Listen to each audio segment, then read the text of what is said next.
En aquel tiempo Jesús subió al monte, llamó a los que quiso y se fueron con él.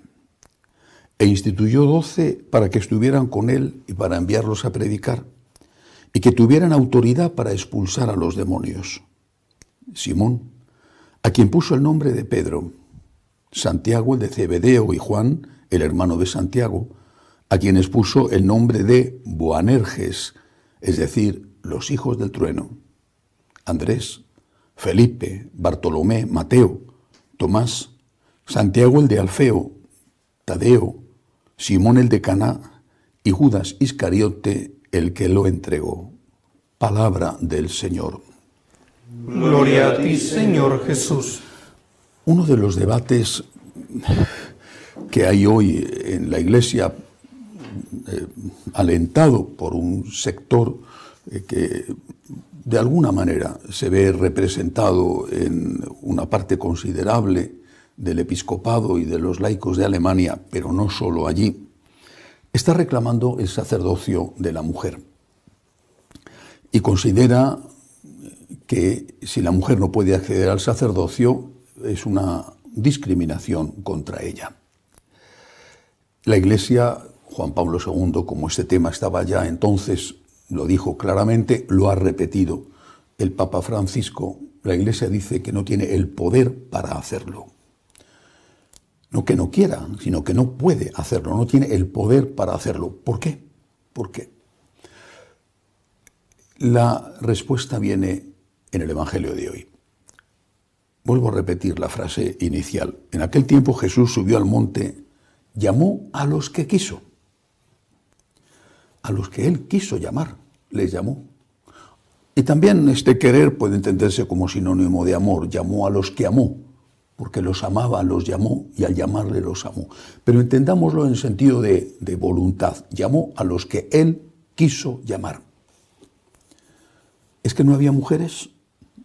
Seguramente su mamá, la Santísima Virgen, no estaba en ese momento con él porque habitualmente no le acompañaba en la vida pública. No iba con él de un lado para otro por la edad y el Señor sabía que tenía que tenerla protegida. Pero desde luego sí que había otras mujeres. El Evangelio lo dice, que eran muchas además los que iban con ellos, les cuidaban y les ayudaban con sus bienes. Entre otras, la más famosa, pero no la única, era María Magdalena. María Magdalena fue, después de la resurrección, la evangelizadora de los propios apóstoles.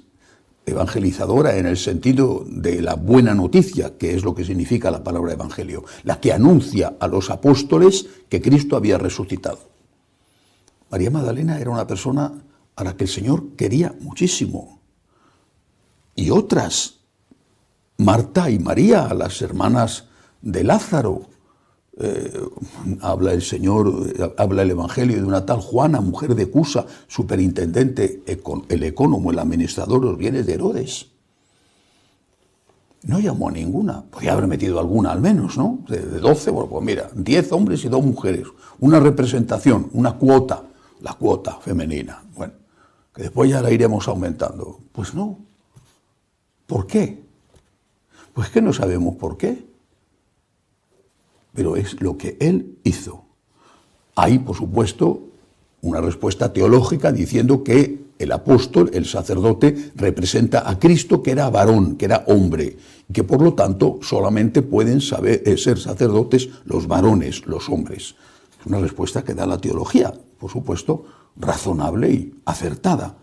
Pero en último término está la voluntad del Señor. Y por eso la Iglesia dice, no tenemos el poder de hacerlo, no podemos hacerlo. Si Cristo no lo hizo, no podemos corregir a Cristo y decir, eras un machista empedernido. Y lo tuyo fue una discriminación contra la mujer que tenemos que corregir. Tú estabas equivocado. La Iglesia no puede hacer eso. Algunos a lo mejor piensan que sí, pero la Iglesia de verdad no puede hacerlo. Y si lo hace, dejaría de ser la que transmite el mensaje de Jesucristo para convertirse en la que corrige a Jesucristo, desprecia a Jesucristo y por tanto traiciona a Jesucristo. primera enseñanza del Evangelio, y sacado simplemente de esta palabra, de esta frase: llamó a los que él quiso. No es la única enseñanza. Llamó a los que él quiso. Pero ¿quiénes eran?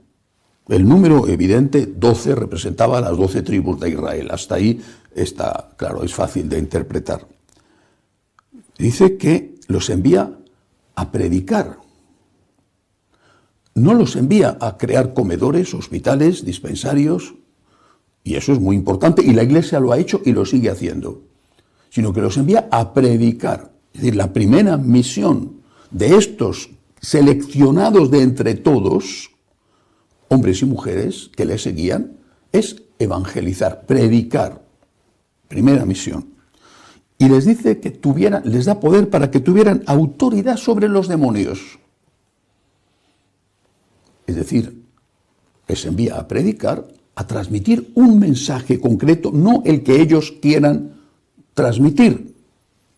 Su interpretación del mensaje de Jesús, a mí me parece que, sino el mensaje de Jesús. Han estado con él, le han visto, le han escuchado, y ahora vais y lo contáis. Esa es vuestra tarea. Y esto tiene que ver directamente con la expulsión de los demonios, es decir, con la lucha contra el pecado. Por eso Jesús es el Cordero de Dios que quita el pecado del mundo. Para esto ha venido, para quitar el pecado del mundo. Porque quitando el pecado del mundo se acaban las guerras, se acaba el hambre, se acaba la injusticia, se acaba todo. Porque lo que nos hace sufrir es precisamente el pecado. El pecado es la raíz que tiene muchísimas ramas, y esas ramas son todas las que, de una forma o de otra, en el cuerpo o en el espíritu, nos provocan dolor. Tercera enseñanza. ¿A quién llama? Es muy interesante. Cuando uno ve los nombres, investiga sobre quiénes eran, descubres cosas tan apasionantes como esta. San Mateo, que después fue uno de los evangelistas, San Mateo era un publicano. Un publicano no solamente tenía muy mala publicidad, mala imagen, el publicano Mateo era un ladrón, hasta que se encontró con Jesús. Pero era un ladrón. Los publicanos eran los que cobraban los impuestos para los romanos. Era un colaboracionista con el invasor. Pero se quedaban con una parte, cobraban extra y se quedaban con una parte para ellos. Eran, por lo tanto, gente rica. Era un ladrón, era alguien despreciable para el pueblo de Israel. El Señor le llama, Mateo le sigue, dice que da todo a los pobres, y el Señor le llama a ser uno de sus más selectos amigos, del grupo selecto de los 12, a un ladrón, a un ex ladrón, habría que decir, pero no es el único. Esta versión dice que hay entre los que llama Simón el de Caná. Bueno, Simón el de Caná en otra versión, en otro evangelio le llaman Simón el celote. Los celotes o celotas, en otra versión se le dice Simón el sicario. Los celotas tenían una navaja, un cuchillo, era la sica. Los sicarios, los celotas, eran terroristas contra los romanos. Era el grupo armado a favor de la independencia de Israel, que pocos años después de la muerte de Cristo provocan una rebelión y que termina en el año 70 con la destrucción de la ciudad de Jerusalén. Los celotas eran todo lo contrario a San Mateo. Mateo, colaboracionista con los romanos, los celotas, enemigos jurados de los romanos, que organizaban asaltos a las patrullas cuando eran pocos, o iban y los buscaban a los soldados, los mataban cuando estaban aislados. No sabemos si Simón habría matado a alguien. Es posible, era un celota, es posible. Y si no había matado a nadie, estaba en un grupo que mataba romanos, que hacía actos de terrorismo. Era un terrorista de la época, sin bombas, con cuchillos, pero era un terrorista de la época por la independencia de su pueblo, que había sido conquistado por Roma. Dos personajes, desde un punto de vista político, totalmente opuestos. El Señor los incluye en sus apóstoles porque los dos tienen que hacer un acto de conversión. Tú procedes del robo, tú procedes del crimen. Los dos tenéis que convertiros y a partir de ahora llevaros como hermanos. porque este es el testimonio que estamos viendo. No es eso solo. A mí personalmente, por mi nombre, me gusta muchísimo, francamente, que el Señor eligiera de entre estos discípulos que le seguían, a dos de ellos, Santiago y Juan.